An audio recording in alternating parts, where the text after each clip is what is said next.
Hola Cari, ¿cómo andás? Bueno, vamos entrando. ¿Cómo andan? ¿Todo bien?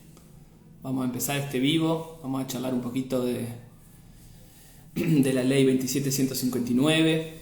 Vamos a hablar un poquito de RCP. Vamos a hablar de la importancia del DEA. Y vamos a tener el placer de escuchar a Jorge Bombau, que ahora lo vamos a invitar, que nos va a contar un poquito su historia y todo lo que el inicio de esa historia que aún continúa lo llevó a hacer y a trabajar. A ver, vamos a invitarlo a Jorge. Hola Cristina, desde Entre Ríos. ¿Cómo andamos? Bueno, mucha gente, muchas gracias por sumarse. Vamos a invitar. Ahí está. Unos mates mientras tanto.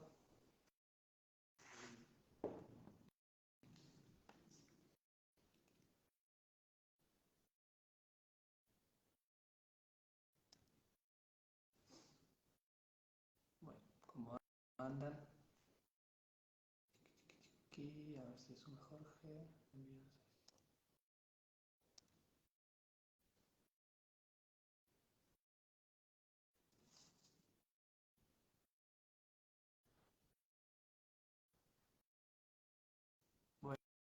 Bueno, hola Cristi, que nos cuenta de qué trabaja.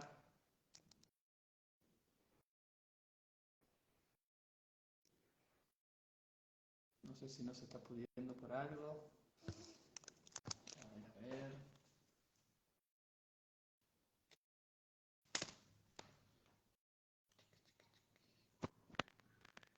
Jorge Bombao no puede unirse. A ver qué está pasando, no me digas. Jorgito, qué cosa de loco, ya me pasó una vez. Ahí está. Jorge, ahí estás con la cámara al revés. Eh, Sí, ¿Cómo hago yo? A ver, esperame un segundito. ahí estamos. Bueno, ya estoy bastante más contento, aunque sea de escuchar tu voz. Ahí está. Ahora sí. Bueno, buenísimo. ¿Cómo Bueno, ya andamos? te presenté a medias, pero vamos a empezar de nuevo, porque viste que en los vivos va llegando la gente. Para los que no me conocen, por si alguno entró también a través de la cuenta de Jorge, yo soy César Santos, soy médico, pediatra y emergentólogo pediátrico, y vamos a charlar en esta ocasión con Jorge Bombau, que es papá de Beltrán, de Ignacio, es marido de Luz, él también es médico, y nos va a contar un poquito su historia. Yo tuve el placer de conocerlo a través de Instagram, que él me escribió a raíz de algunas cosas que yo publico en mi cuenta, muy relacionadas obviamente con la emergentología, las emergencias y el RCP. Y a partir de ahí me enteré de su historia, que la verdad es que no la había escuchado, y bueno, estuvimos charlando un poquito, estuve estudiando un poquito yo toda esta lucha que Jorge ha llevado adelante, y bueno, y le propuse que nos cuente un poco su historia, que la verdad que es súper interesante y es un ejemplo para todos nosotros y para saber que no es fácil, pero cuando las personas se ponen un objetivo adelante y siguen y se esfuerzan y se juntan con otras personas que tienen ese mismo objetivo, de a poquito, en Argentina todo es lento, hay que ser como el río que va horadando la roca de a poco, de a poquito se van logrando hitos y bueno, el año pasado, en el 2022, más o menos un año se va a cumplir, charlábamos con Jorge, se pudo reglamentar una ley que es la 27159, que Jorge estuvo muy atrás de eso, que tiene que ver con estos espacios cardioseguros. Así que Jorge, te agradezco nuevamente que nos haya dado esta oportunidad de escucharte. ¿Me escuchás bien? Y bueno, ¿Me ves bien? ¿Me ves bien vos? perfecto. Te veo perfecto, tenés como 25 años más o menos, se te ve. Así No, lo que que se debe ver pasa es bien. que esta luz está terrible, pero bueno, no importa. Estás como Susana en HD, perfecta, regia estás. Bueno, me Che, bueno, alegro. te escucho, Jorge. Contanos un poquito. Quería que me cuentes un poquito. Vos ya Mira, lo charlamos. yo Vos. quería ganas de contarte y saludar a la audiencia, por supuesto, a todos mis amigos que están conectados y a la gente que te sigue. Les mando en primer lugar un cordial saludo y esta charla que vamos a tener, me parece, tiene como como fin contar una historia un poquito dramática, pero no hacer un dramatismo de esta historia, sino sacar algo positivo de todo esto y te das cuenta después de varios años de lucha, que hemos logrado conseguir algo que parecía imposible, algo elemental que existe en muchos países del mundo, hasta nuestros vecinos como Chile, Uruguay, tienen leyes parecidas. Y bueno, como dijo, como pasó, no, yo no fui como integrante de una sociedad eh, médica, no fui, fui como parte de la sociedad.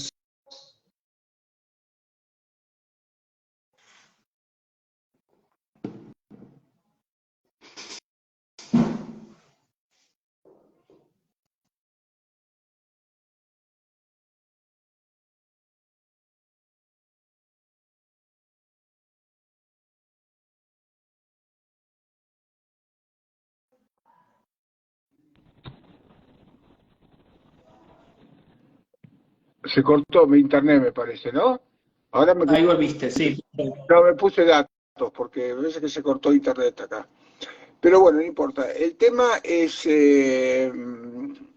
que en el año 2000, la historia comienza así. Yo tengo dos hijos, uno que se llama Ignacio, que está afuera en este momento trabajando, y otro que se llama Beltrán, que vive en mi corazón, por supuesto, ¿no?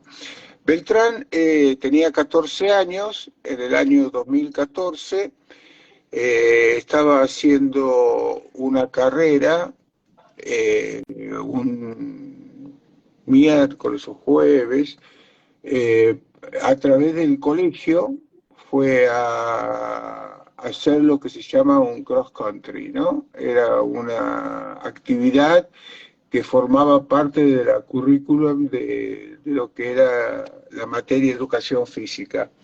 Y bueno, fue al club, un club muy importante acá de Capital Federal, y hizo la carrera, que el cross country consiste en hacer una carrera contra el tiempo, o eh, tenía sortear distintas formas de, ¿cómo se llama?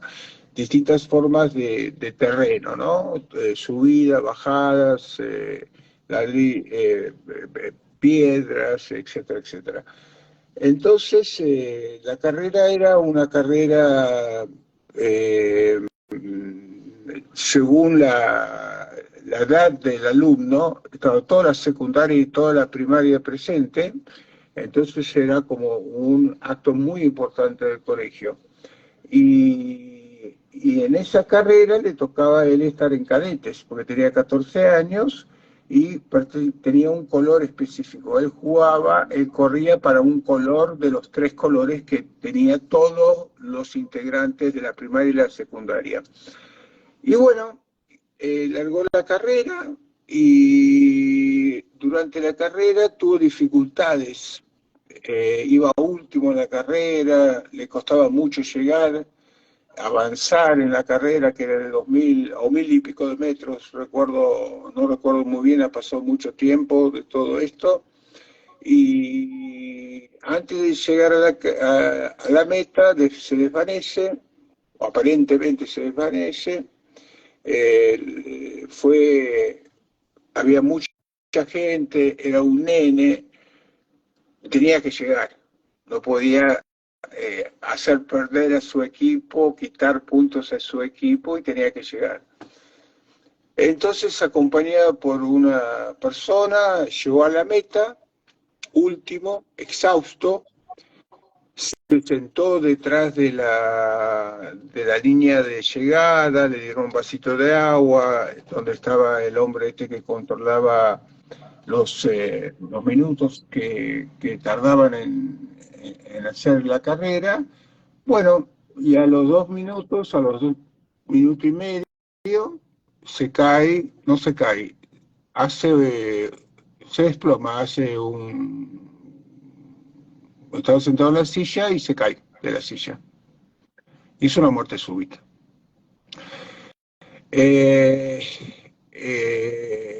Cerró los ojos 1 minuto después de haber terminado la carrera y por supuesto que jamás los volvió a abrir, ¿no? Y bueno, y había a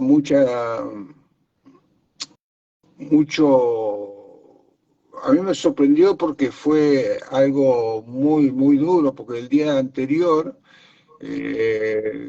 había caído un martes, creo, un miércoles, no me acuerdo qué día, es un martes fue, y estaba lo más bien en casa. Habíamos comido torta, habíamos cenado, y la madre lo dejó en el colegio al día siguiente, y después de eso, que te llamen a tu trabajo y que te digan que tu hijo se había descompuesto y vos tomás un taxi al club desde el microcentro donde yo trabajaba y te encontrás con el cadáver de tu hijo, es muy duro todo eso, ¿no? Muy duro, muy duro, muy duro. Bueno, eso es lo que pasó con Beltrán.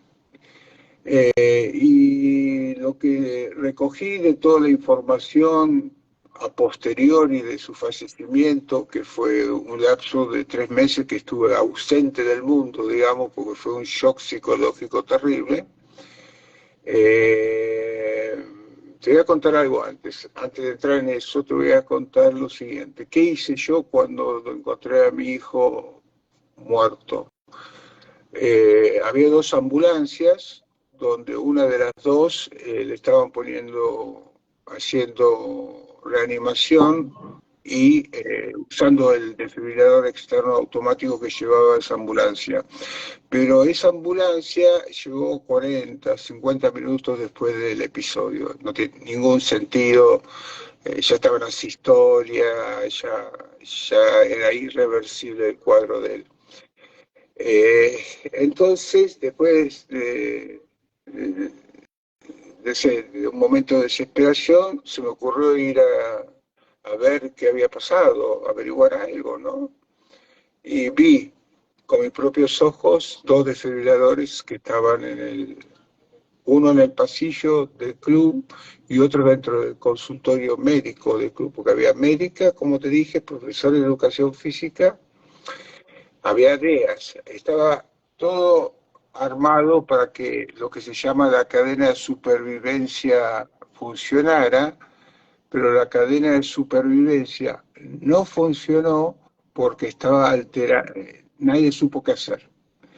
Vos cuando tenés una muerte súbita, sabés vos mejor que yo, llamar al 107, verificar que no respira,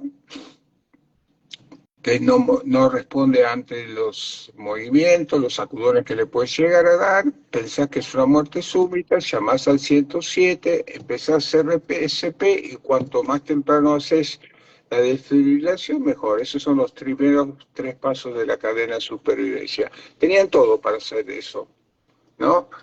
Y no se usó, no se realizó eso. Teniendo DEA, teniendo médicos, teniendo profesores que habían hecho cursos de RCP, teniendo todo, no hicieron no se conjugaron las cosas para salvar a mi hijo.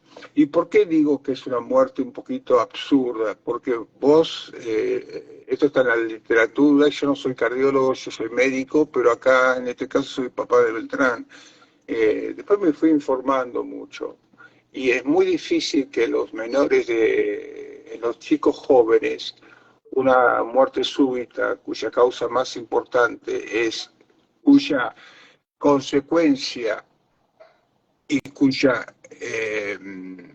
producción de muerte súbita en la fibrilación ventricular, es muy difícil que un chiquito de 14, 15 años no responda a una desfibrilación precoz. Si me hablas de un señor de 60, 70 años, las posibilidades de sobrevida quizás sean menos, pero en los niños, en los adolescentes, en adultos jóvenes, habitualmente por patologías congénitas que tienen los chicos o los adultos jóvenes, la desfibrilación precoz, la RCP, pero la desfibrilación precoz es la vida o la muerte, ¿no? En este caso fue la muerte.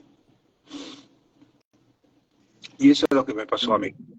Eso fue lo que pasó. Sí, yo leí un poco una de las notas que hiciste en su momento, digamos, imaginaba ese viaje tuyo. Yo viví toda mi vida en Capital, o sea que tengo clarísimo el club, tengo clarísimo el microcentro y cuánto, me puedo imaginar hasta cuánto habrás tardado para llegar a esa escena, digamos, tan trágica y impensada. Es imposible imaginar que a uno de nuestros hijos le puede pasar esto en cuanto a la muerte súbita, y más imposible es imaginar que no va a tener otro final, digamos, y que el final va a ser tan trágico, digamos.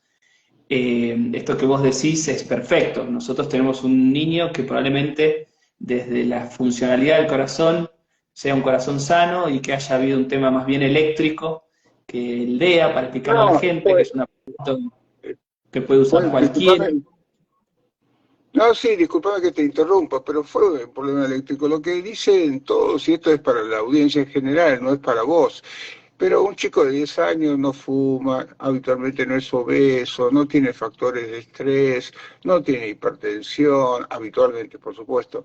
Eh, tiene habitualmente no reúne todos aquellos factores de riesgo que puede tener un adulto, ¿no? Entonces la causa más probable en un chico de 14, 15 años que le sufre un cuadro de este tipo es una alteración congénita, ya sea anatómica o eléctrica del corazón, como decís vos, ¿no? Vamos a explicarle un poquito a la gente, más allá de que esto habitualmente para la gente que me sigue a mí es de todos los días, porque yo me dedico justamente a contar las cosas, hablar de todo un poco relacionado a la medicina y la pediatría, pero también hablar un poco de estas cosas que no pasan nunca, pero cuando uno se pone a ver los números, pasan muchísimo más frecuente de lo que uno espera. Entonces, No, la muerte súbita es esto, ya te dejo, es esto, ¿no? Una persona que súbitamente se desploma y que cuando uno trata de llamarla no es una convulsión, no es un síncope, no responde, no respira, y ahí viene esa parte de activar el sistema de emergencias. Y el DEA que nos cuenta Jorge, que ahora nos va a contar un poquito de la ley, que básicamente tiene mucho que ver con el DEA, es un aparatito que puede usar cualquier persona, que podés no haberlo visto nunca y probablemente cuando lo abras rápidamente entiendas cómo funciona, así de fácil es, o sea que no hay que esperar que llegue la ambulancia, no hay que saber necesariamente nada, y más hoy ya, por hoy que la tecnología es cada vez más amigable, y que lo que hace es ver si ese corazón necesita una descarga eléctrica y darla, y eso, más las compresiones del corazoncito, pueden hacer que ese corazón funcione de una mejor manera hasta que llegan el resto de las eslabones de esa cadena de supervivencia, que ya serían la ambulancia con los médicos experimentados en el RCP. claro. Vos fijate una cosita, como decía el doctor Escasuso, que se acercó, creo que te lo mandé a vos, ¿no? Una nota en La Nación al día siguiente de la muerte de mi hijo, que yo me enteré a los 3, 4 meses de la existencia de esa nota. El doctor Escasuso es el jefe de electrofisiología del hospital del ICBA de Buenos Aires. No hay motivo, no hay razón y no hay motivo por el cual el corazón de un niño, de un chico, de un adolescente de 14 años, cuando se hace se cumple la cadena de supervivencia como corresponde, no hay motivo por el cual no salga. Y, y eso que él escribió en La Nación está como ya ampliamente difundido en las sociedades científicas y en todos los trabajos que ocurren. Entonces, las muertes súbitas, no estamos hablando, vos sabés, vos sos un pediatra y vos sabés que la muerte súbita neonatal no tiene nada que ver con todo esto. Estamos hablando de muertes súbitas de niños, adolescentes, jóvenes, adultos jóvenes y adultos mayores, que no tienen nada que ver por su etiopatogénesis, por su origen, con la muerte súbita infantil de la cuna, ¿no? Por supuesto. Bueno, y empecé, no sé qué me preguntabas, discúlpame, no, No, me perdí un no, no. poquito. Yo hice como un resumen para la gente que por ahí nos está siguiendo. A mí esta frase que dijiste vos, que después de esto vinieron 3 meses como de no vivir, ¿no? De estar ahí no entendiéndolo. Y bueno, y si podés, me gustaría ver si hay algo que vos digas, bueno, qué fue lo que hizo clic para que vos empieces de todo esto espantoso y trágico que te pasó, vos, y generalmente cuando uno dice vos, es vos y tu familia, porque esto se entiende que nunca es en solitario y siempre hay una familia atrás que acompaña. ¿Qué Sí, fue lo que hizo clic en vos sí, para pero perseguir? vos fíjate que los roles que cumplimos cada uno de la familia y el dolor que cumple cada uno de las familias, si te lo digo en lo mío personal, son muy diferentes, ¿no? Yo me puse esto al hombro, mi familia me apoya, por supuesto, pero me apoyaron, nada más. Lo que sí, tuve mucho acompañamiento en los hechos concretos para lograr la reglamentación, para hacer que ser más visible este tema, son algunos amigos, algunos colegas de la Sociedad Interamericana de Cardiología que me han hecho una difusión por toda América de mi problemática cuando me hicieron una entrevista donde fui el primer médico no cardiólogo, donde apareció en una entrevista importante de la SEAC, de la Sociedad Interamericana de Cardiología. Tuve el apoyo, como te explicaba antes de la transmisión, en Twitter de muchísima gente, de distintos aspectos, porque yo veía que, creo que no me voy a dar de vanidoso ni nada por el estilo, pero después de la muerte de Beltrán las cosas cambiaron con respecto a este tema en la Argentina. Es decir, vos fíjate que en los diarios, en los medios, aparecen muchos casos de muertes súbitas ahora, cuando antes la cantidad era prácticamente la misma, y sin embargo no se visualizaba porque lo tomaban como algo natural.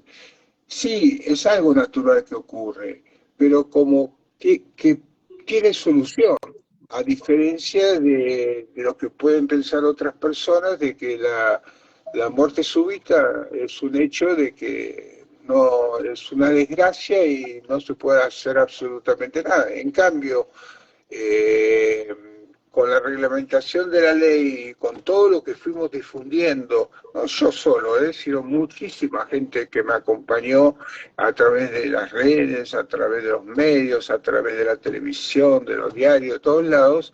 Creo que la sociedad fue cambiando de a poquito con respecto a este tema. La muerte súbita se combate, ¿no? Y para combatirla hay que tener las herramientas necesarias para combatirla y tener que tener políticos y dirigentes que te acompañen con normas, con leyes, para que tengas vos la posibilidad de acceder a toda la tecnología que mencionaste anteriormente que pueden salvar muchas vidas, ¿no? Jorge, quería que me cuentes un poquito, ya contamos, bueno, tu historia y obviamente una manera de sobrevivir a esta tragedia fue enfocarte en esta lucha que ya van del 2014, ya 9 años. Quería que le cuentes un poquito a la gente en qué consiste la ley y el tema de la reglamentación, qué significa que esta ley esté reglamentada y qué podemos esperar, más allá de que haya que seguir luchando en el futuro, o sea, específicamente qué es lo que tendríamos que saber para que esta situación que sucedió con tu hijo, que hubo varias cosas, porque ahí estaban preguntando, bueno, el DEA estaba, obviamente que no consiste solo con tener la tecnología a mano, eso es un paso importante, pero bueno, después falta que la gente se acostumbre a usarlo. Entonces quería que nos cuentes un poquito de la ley, cuál es el objetivo de la ley y La algunas ley, cositas que nos puedas contar. sí, la ley fue sancionada en el año 2015, en el año 2015 fue sancionada por unanimidad en el Congreso de la Nación. Es una ley nacional que depende del Ministerio de Salud. Y acá hago un paréntesis, que existe otra ley nacional, la 26835, que es RCP en las escuelas, que depende del Ministerio de Educación, no de Salud, sino de Educación, y que tampoco se está llevando a cabo adelante. Hay muchas escuelas donde esta ley no se aplica, que es la enseñanza de RCP a alumnos de grados superiores y de profesores y de todo el personal alrededor de los alumnos. Pero saliendo de la ley 26835, que es la ley de RCP en las escuelas, y volviendo a esta otra ley que va a cumplir un año su reglamentación, esta ley lo que es la ley del buen samaritano, en el sentido de que, en primer lugar, te voy a decir los 3 o 4 puntos básicos. La ley es muy cortita, tiene 9, 10, 11 puntos aparte, pero lo más importante es esto, que promueve los eventos de prevención, promueve las medidas tendientes a disminuir los casos de muerte súbita, ya sea con propaganda televisiva, con instrucción, con medios de comunicación, por todos los medios, que la muerte súbita se puede evitar. En segundo lugar, que lo más importante es quien actúa de buena fe en esta ley nunca va a tener ninguna responsabilidad, ni civil, ni administrativa, ni penal. Es decir, mucha gente está acostumbrado por ahí a ver un caso grave en la calle y dice, yo no me quiero meter porque puedo tener algún tipo de problema legal. Y esta ley ampara al buen samaritano. Y tercero, que es lo más, técnicamente lo más importante, es la presencia de DEAs, de desfibriladores externos automáticos, por lugares públicos y privados donde haya una circulación diaria de más de 1000 personas. Pero no solamente es importante la colocación del DEA en esos lugares estratégicos que pasan, que tengan un tránsito de 1000 o más personas diarias, sino también que haya gente instruida permanentemente en hacer lo que habíamos hablado antes, conocer la cadena de supervivencia, reconocer, se cae, vamos a suponer, un caso cualquiera, agarramos, se desploma un hombre en un shopping, ¿no?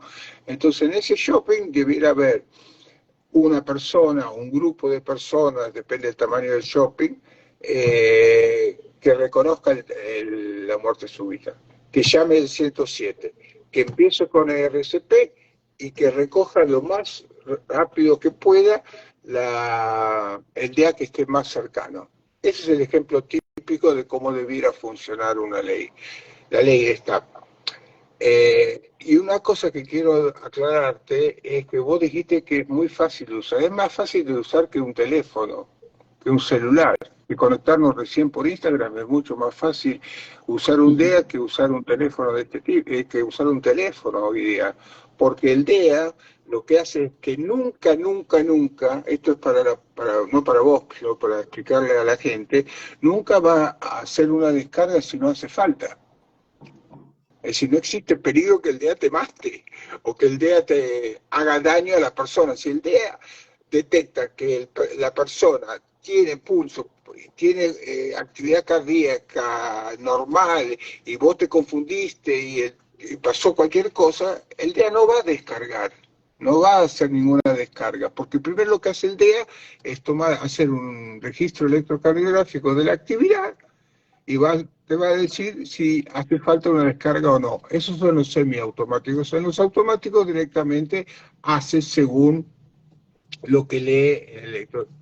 Y es infalible, no es los DEA no tienen forma de equivocarse en ese sentido. Entonces, utilizar un DEA es algo que es más fácil que usar que un celular, porque pones los parches, apretás un botón, hace un análisis y te dice lo que tenés que hacer. Y te va guiando todos los pasos. Y salvás vidas con los DEAs. Hay el caso famoso de la Eurocopa, del jugador de Dinamarca. Sí, lo vimos salir, hizo una muerte súbita y lo vimos salir en camilla, levantando la cabeza así, sonriendo al público. Sí, sí. Impresionante.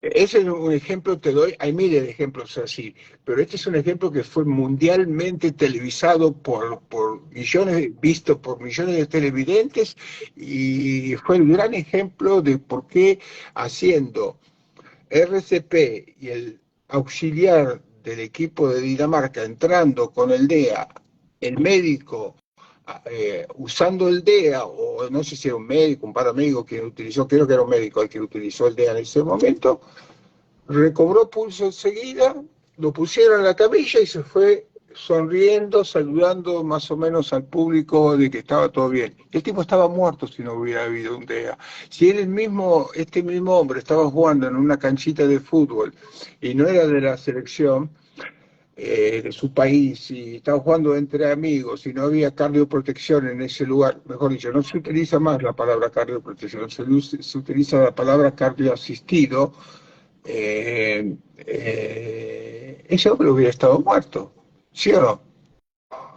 Sí, es así. Yo leí un poquito la ley es bastante clara, la verdad, o sea, esta reglamentación. Después entiendo y charlábamos con vos que llevará tiempo para que, por más que es una ley nacional, cada provincia la adapte y esperemos que cuanto antes uno ya vea, ya hay algunos lugares, esto que vos contás de tu hijo coincide tu lucha con esto, ¿no? De empezar a hablar un poco de esto, de que todos de alguna vez habremos escuchado qué es el DEA y nos quedará informarnos un poquito y habremos ido a un aeropuerto y veremos los carteles para saber dónde está el DEA. Lo que falta, obviamente, es que aparezca en cada vez más lugares. Que pasen Claro. 1000 personas por día es nada. Queda claro de que Pero no estamos hablando de estadio de fútbol solamente. Estamos hablando yo lo que, de un shopping y de un supermercado y de la canchita de fútbol 5 probablemente. O sea, vos, disculpame, te voy a hacer una pregunta. ¿Tenés un celular de alta gama como tengo yo, que sale 45, 50, no sé cuánto estará ahora el celular con la inflación que hay, no tengo, pero sale lo mismo que un celular de alta gama un día? Y si vos te pones a pensar de que puedes salvar una vida, ¿qué precio tiene el DEA?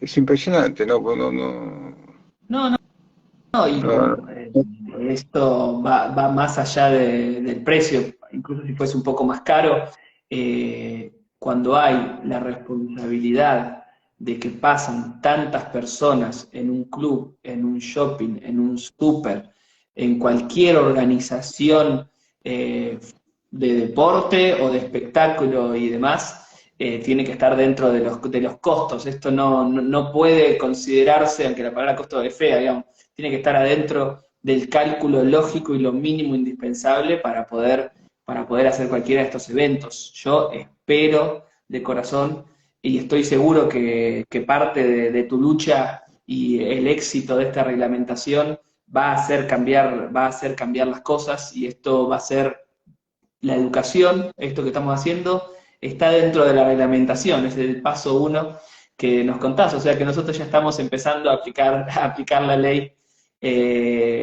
instrumentando a través de la educación a la gente y que empecemos a escuchar todos qué es una muerte súbita, qué es la cadena de supervivencia, qué es un DEA, invitar a la gente a que también investigue un poquito más. Y cuando hablamos de la diferencia de los casos, este tema de qué pasa si te pasa en un partido de la Premier League, bueno, ese queda claro de que no podía fallar, digamos, el asunto, pero para que la gente tenga claro un poco los números, más o menos hay 40.000 muertes súbitas por año en Argentina. No estamos hablando de un número chico, es un número muy importante. Y la supervivencia, el 70% son fuera de los hospitales.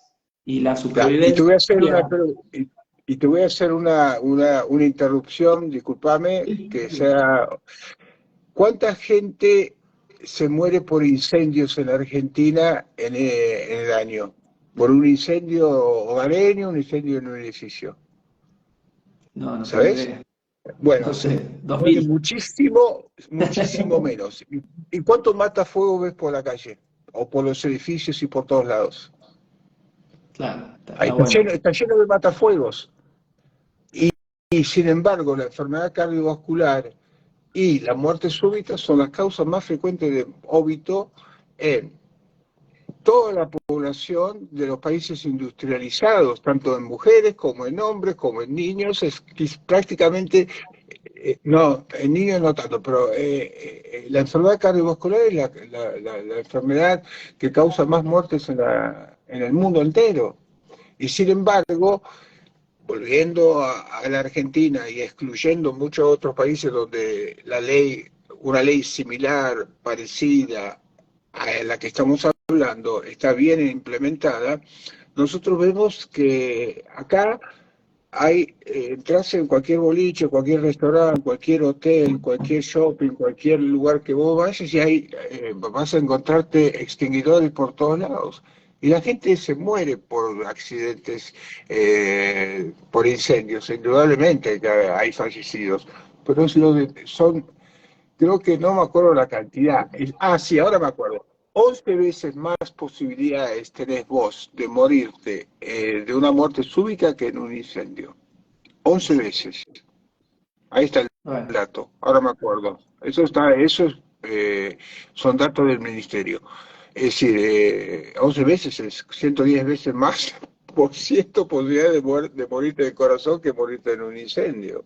sí, Y sí. y vos ves extinguidores por todos lados, y sin embargo no ves gas por todos lados. Lo que tendemos nosotros, lo que quiere esta ley, es evitar justamente la causa más frecuente de muerte, que es la muerte súbita espontánea, la muerte súbita en lugares públicos y privados. Esto es lo que quiere la ley. Yo estaba leyendo un poco también para que la gente entienda. O sea que hay 40.000 muertes súbitas en Argentina por año.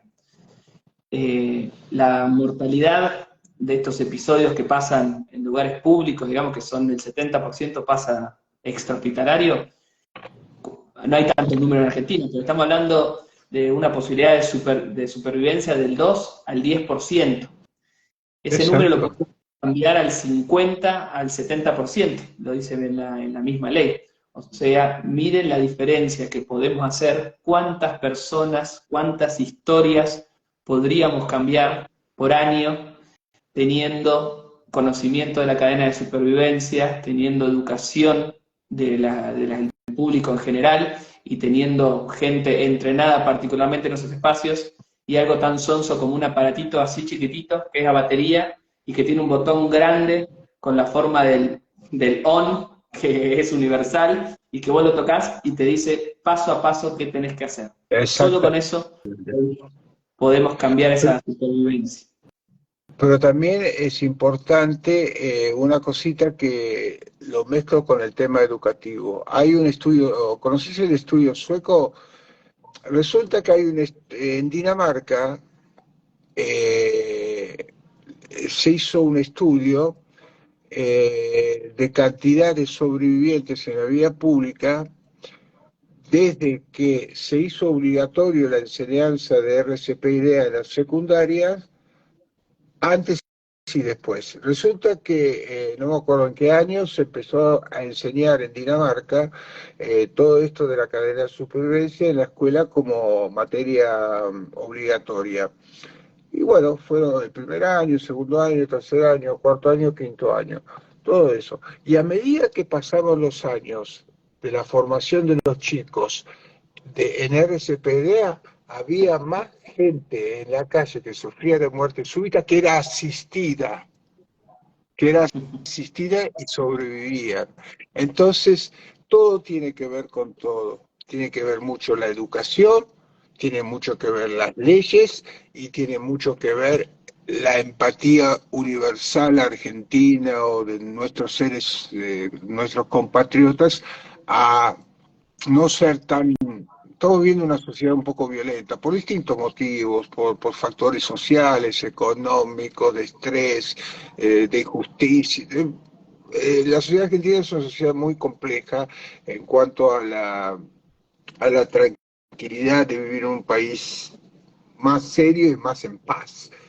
Pero se vio que los chicos, Almerías, se vio en ese país, en Dinamarca, que a medida que iban saliendo los chicos con más formación en RCP-IDEA, la cantidad de sobrevivientes en las calles de todas las ciudades de Dinamarca aumentaron, creo que se triplicaron la cantidad de sobrevivientes. Entonces, disculpadme que salgamos un poquito del tema, pero la educación y la ley, la educación en RCP, en los colegios, y la ley van de la mano, es mi opinión, ¿no? Porque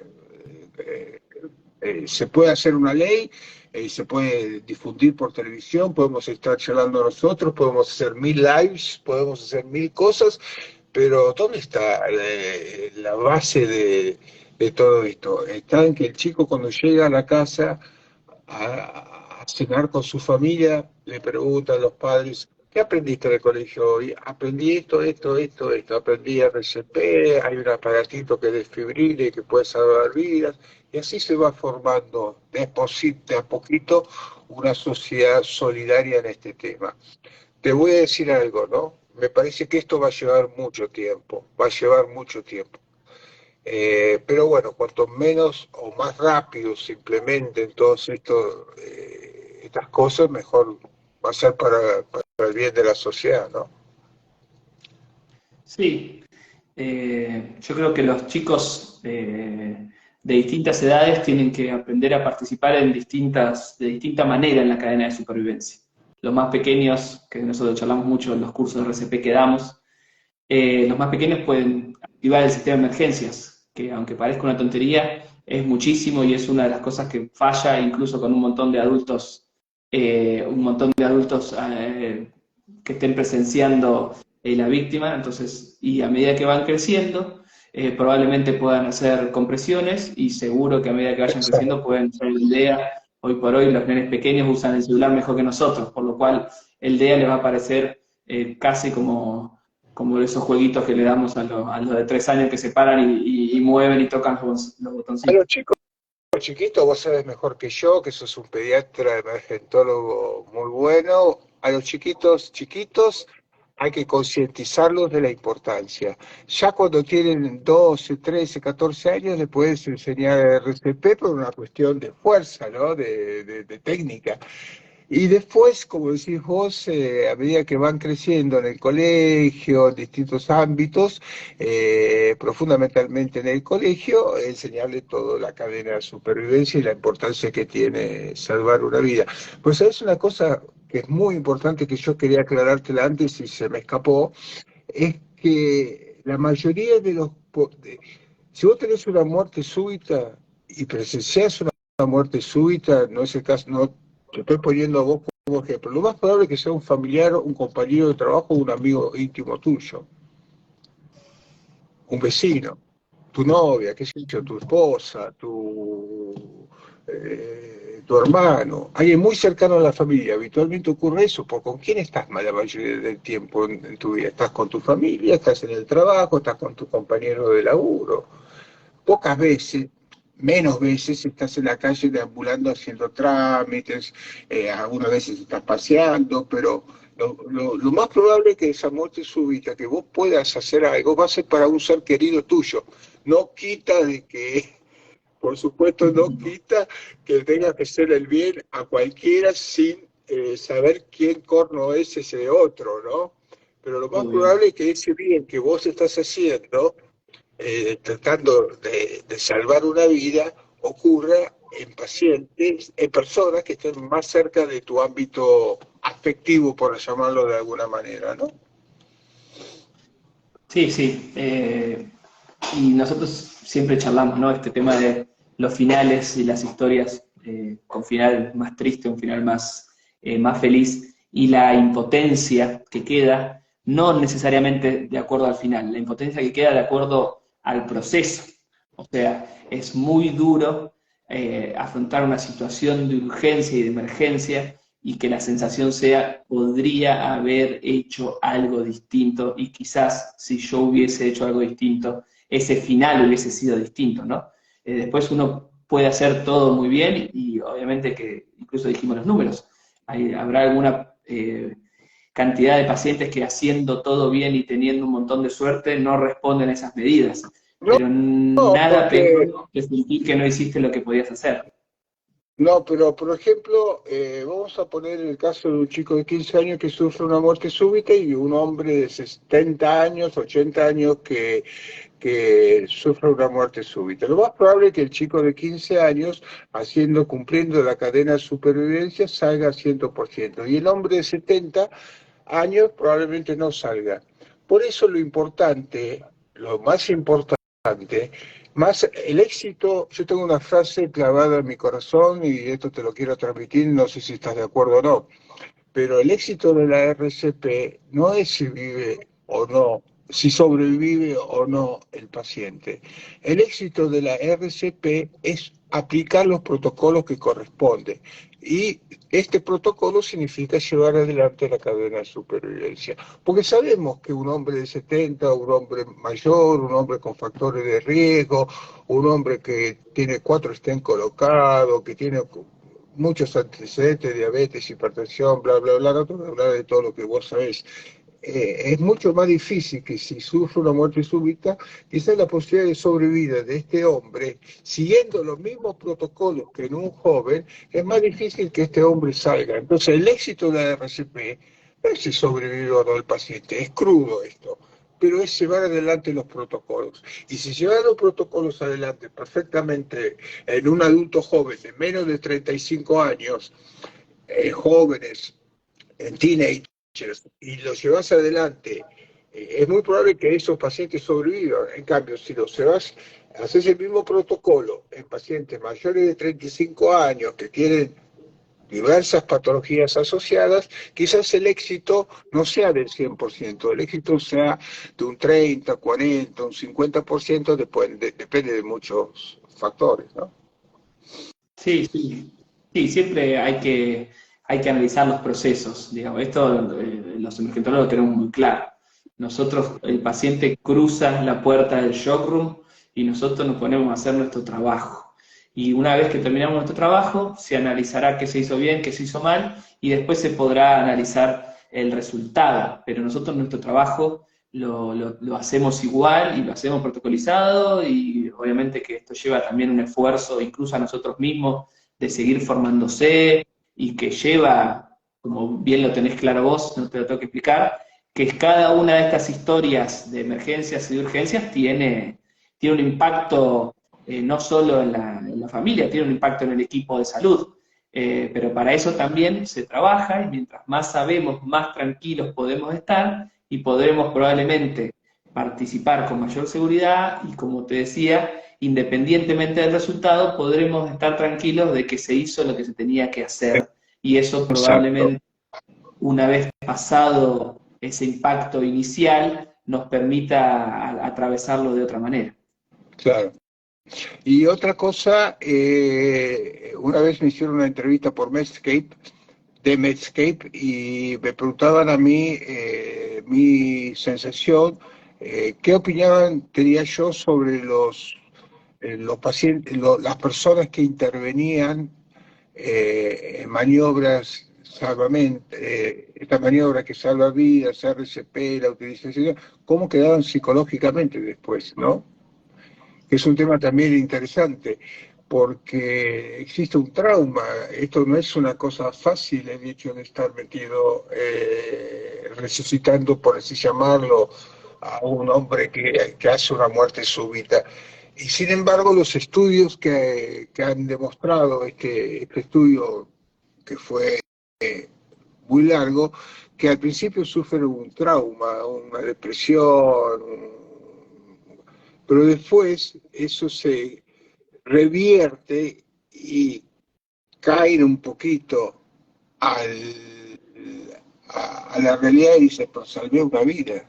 ¿Y qué acto más importante en la vida puede ser que salve la vida de un prójimo, conocido o no conocido?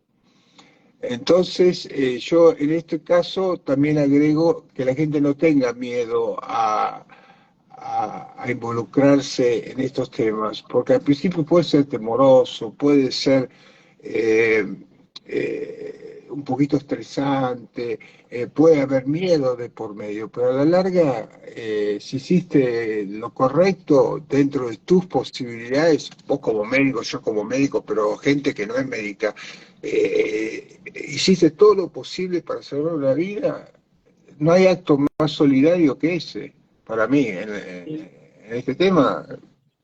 Es satisfactorio poder ayudar en general. Para eso hay que animarse. Primero, charlamos un montón de lo fácil que puede ser y en nuestro país específicamente, teniendo en cuenta que lo voy a decir, que dependerá de cada jurisdicción, la llegada de los otros efectores, de los otros eslabones. Nosotros tenemos en la mayoría de los distritos de nuestro país grandes problemas en los tiempos de llegada de las ambulancias, por lo Claro. cual esperar que llegue la ambulancia no es la solución. La diferencia la hace la gente que está con el paciente, en este caso en particular, aún más, en el caso de la muerte súbita, digo. En la mayoría de las urgencias, pero en la muerte súbita, aún más. Por eso es muy importante la muerte súbita, no tener en cuenta la ambulancia, salvo que esté en el lugar, por supuesto. Pero la ambulancia tarda, en Estados Unidos, 10 minutos en promedio, en Nueva York tarda 10 minutos en llegar al lugar de destino donde es llamado. Pero si no hay un día cerca, ya es tarde. 10 minutos es tarde.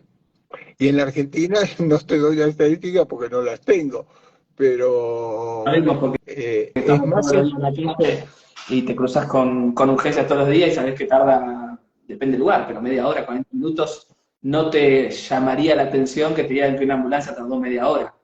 Así que Claro, lo por tenemos supuesto. Vos bastante fijate bien una cosa, medido. vos fijate, por eso insistimos más en los lugares cardioasistidos que en la ambulancia. En la ambulancia, de esta ley, es importante una vez que se revierte el paro cardíaco para lo que dijiste vos hoy, ¿no? Para los siguientes pasos de la cadena de supervivencia, la intubación, todo lo traslado a UTI, la cirugía, todo lo demás sirve.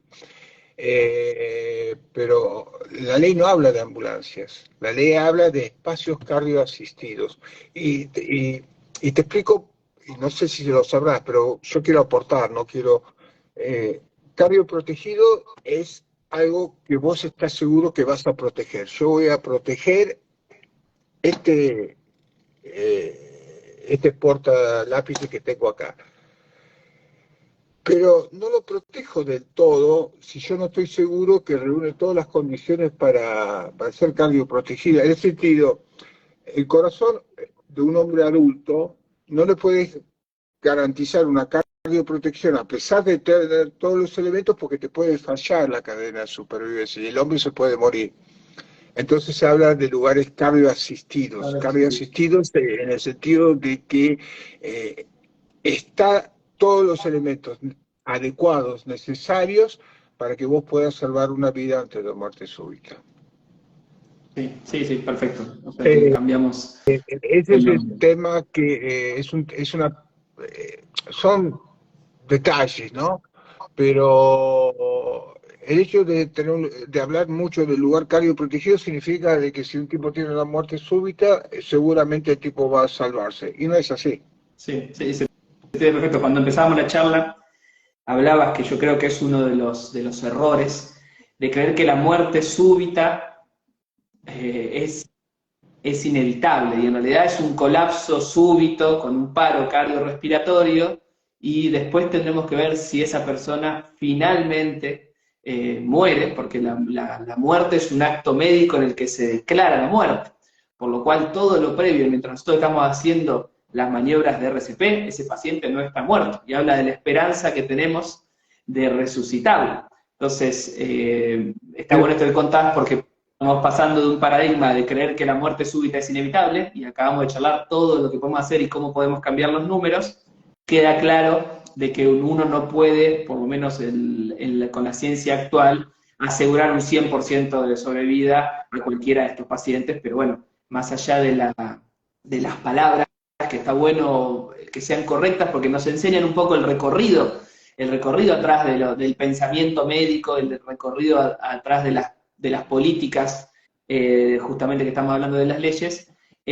Más allá de eso, como charlamos, no hay que pensar en el resultado, hay que pensar en el proceso. Y si quisiéramos pensar en el resultado, pensemos en el que pasamos de un 11% de sobrevida a un 70 o más por ciento si encima el paciente es joven y sano previo, lo cual es debe haber pocas cosas que charlemos ese cambio en la sobrevida haciendo cosas que pueden hacer la gente común, digamos, con un poco de organización, porque básicamente, que es volviendo y retomando con los problemas de Argentina, nuestro gran problema en general es la organización. Tenemos un país que es un poco caótico. Este recorrido tuyo, esta lucha tuya de no aceptar ese final en el 2014 como un final triste, sino que tomarlo como un principio para convertir otros finales en finales felices, probablemente sea la manera de llevar un poco de orden al caos, aunque sea de esta pequeña cosa, que no es pequeña, porque para las familias queda claro de que siempre es preferible elegir cualquier líder político, económico, social, y tener a su familiar vivo, o sea que es inmenso lo que está llevando adelante y es inmenso probablemente lo que logremos y lo que logres, que ya lograste hasta ahora y que bueno, cuando esto avance un poquito más, veamos diferencias muy importantes y más allá de los números, y vos tenés a tu papá, a tu hijo, a tu hermano, a tu vecino, ese es el 100% de los casos para vos. Entonces Claro, nosotros estamos claro. trabajando con el 100% de la vida de una persona que significa todo para vos, y esa es la manera de pensar. Y lo importante, también agrego una cuestión, ¿qué podemos hacer nosotros para que la ley se implemente en aquellos lugares donde no está? Hay 7 provincias en la Argentina. Hoy hablé con jefe del Ministerio de Salud, y 7 provincias tienen leyes que adhieren a la ley nacional. Y otras tantas están, por este problema existencial de la Argentina, político de la Argentina, desorganizado de la Argentina, muchos proyectos de ley en muchas otras provincias que se están tratando en las legislaturas correspondientes para adherirse a la ley. Vos fijate, lamentablemente, cuatro distritos con mucha población no tienen todavía reglamentada la ley. Buenos Aires, Córdoba, Santa Fe, Mendoza y Capital Federal. No tienen Chubut, no tienen, te nombré algunas, las tengo por ahí en el WhatsApp, tengo ahí la nómina. Son 8 provincias que tienen reglamentada la ley y la están cumpliendo con sus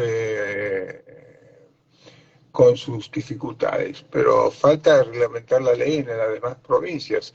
Pero veo que hay legisladores de todos los partidos políticos, ojo, de todos los partidos políticos y de cualquier partido político, ya sea de la oposición o oficialismo de esa provincia, que están promoviendo por leyes propias para que porque hay que hacer una ley para que se reglamente una ley en la Argentina, cosa que no entiendo bien, pero bueno, es así, por ley tanto se reglamenta la ley tanto.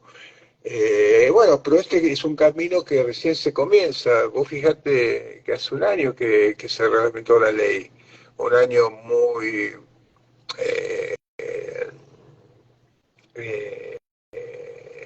que es muy poquito para una ley tan importante, un año. Yo creo que los frutos los vamos a ver en un tiempito, y con la insistencia de la población, de los comunicadores, de gente como vos, de gente común y corriente, las redes sociales son muy fuertes en este tema de presionar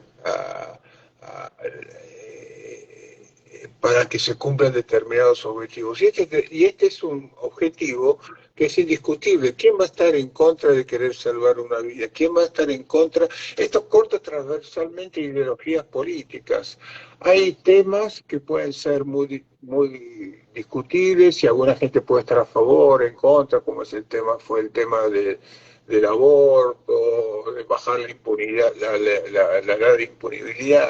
Hay muchas cosas políticas que puede haber mucha divergencia en la sociedad, pero en esto no creo que haya nadie, ni nada en su nadie en su sano juicio que opine lo contrario. Entonces,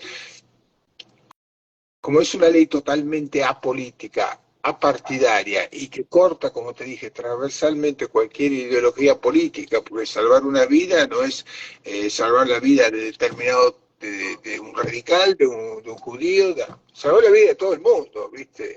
Es así la cosa. Entonces no tiene Sí, yo tanta controversia.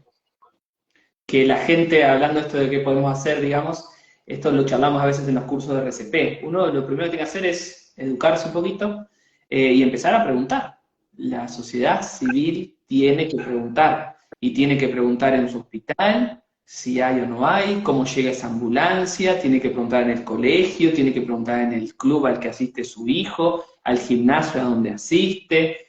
Esa es la función de la sociedad civil. Digamos, vos tuviste que pasar una experiencia tremenda para darte cuenta de la realidad. La realidad muchas veces queda escondida. Nosotros creemos que está todo bien hasta que nos pasa y nos damos cuenta de que no, de que probablemente esté todo bastante, no digo todo mal, porque sería un mensaje feo, digamos, pero bueno, probablemente haya un montón de huecos en los procesos de atención médica, como lo hay en los procesos de seguridad y demás. Entonces, hay que investigar, hay que preguntar, hay que comprometerse y hay que exigir antes de que nos pase. Esa es la manera de poner el tema en agenda. No alcanza con la difusión solamente de los medios. El compromiso de la sociedad civil es clave. Me hiciste acordar una cosa. ¿Reservaste por hoteles de vacaciones para vos, para tu pareja? No conozco tu situación, pero por alguna página como Booking, Trivago, ¿alguna de esas alguna vez? Alguna vez, hace mucho que no, pero alguna vez sí, sí las conozco. Bueno, ¿sabes qué están haciendo los españoles ahora? Un grupo de gente española está insistiendo, Hotel X, piscina, toilet, baño privado, bla, bla, bla, bla, bla, bla, todas las cosas. Están queriendo poner aquellos hoteles que tengan DEAs. Buenísimo. ¿Te imaginas? Mira hasta dónde hemos llegado. Esto es una iniciativa de unos españoles que yo conozco por las redes sociales y que me comentan esto. Están exigiendo a muchas empresas, están haciendo, no están obligadas porque son empresas privadas, pero están haciendo como un poquito de fuerza, un poquito de ruido, para que el día de mañana te aparezca, por ejemplo, un hotel en la misma ciudad, en el mismo lugar, en el mismo precio, que esté cardio asistido y que no esté cardio Está asistido. buenísimo. Mirá Porque vos. te obliga a mercado. Si vos tenés a alguien Es que decir, vos hace estás en filtro cardioprotegido y vas solamente a los cardioprotegidos. No, ¿sabes por qué? Porque hay gente que sufre de problemas cardíacos y necesita cierta protección cuando va al exterior. Y por ahí se va a un lugar no urbano, que no tiene hospital cerca, o qué sé yo, o tiene temor, simplemente tiene temor y quiere estar en un lugar donde haya gente que sepa hacer RCP y que tenga un DEA. ¿Por qué no? Está buenísimo. Existe esa propuesta. Como a vos te De eso se gusta trata. ir o reservar un hotel que tenga, que yo, spa o pileta o cualquier cosa. Hay gente que por ahí le gusta más que eso, le interesa más por el problema que tiene.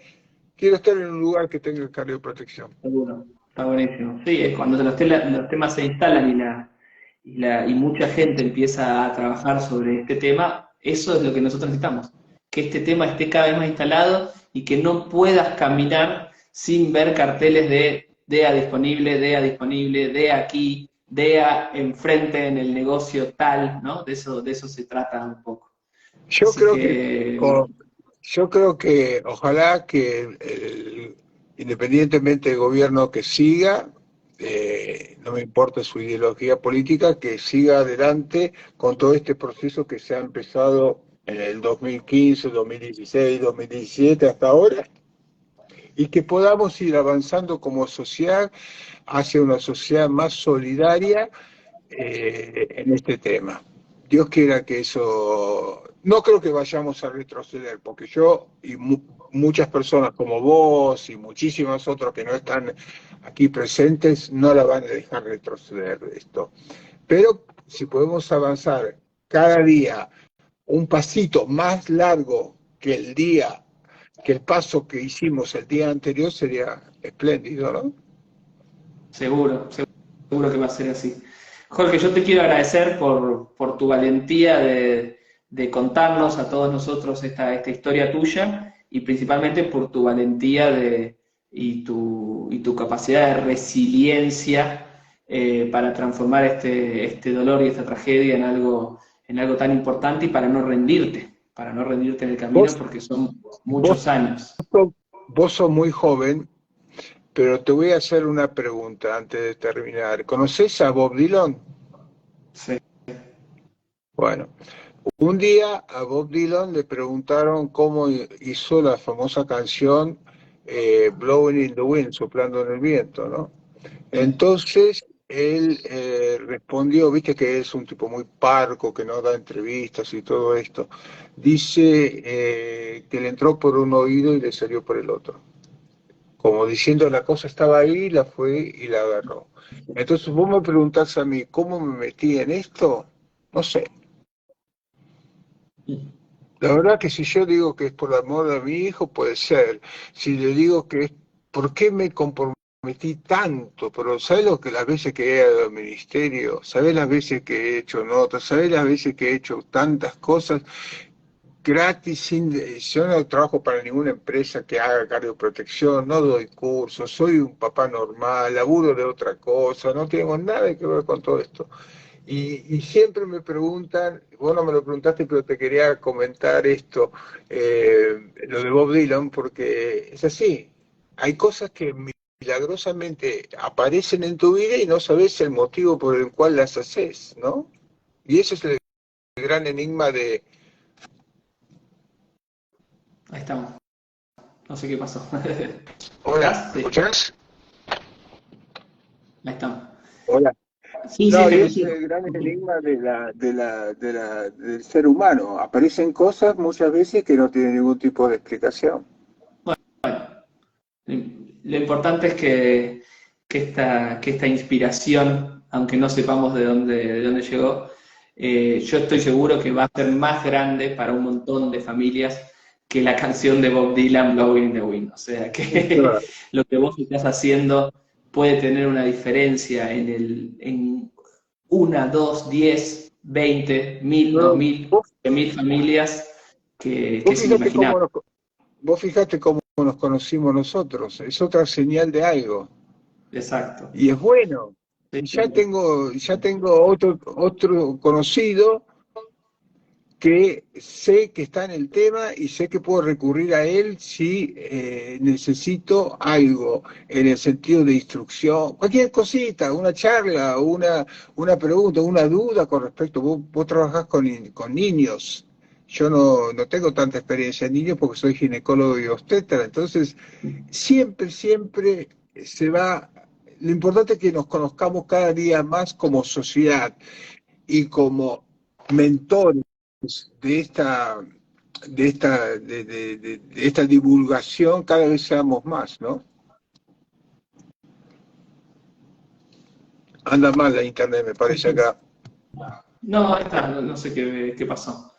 Bueno, yo le quiero agradecer, además de volver a agradecerte a vos, a toda la gente que se fue uniendo. Esto va a quedar obviamente para poder estar disponible y la gente que no lo pudo ver completo después puede acceder.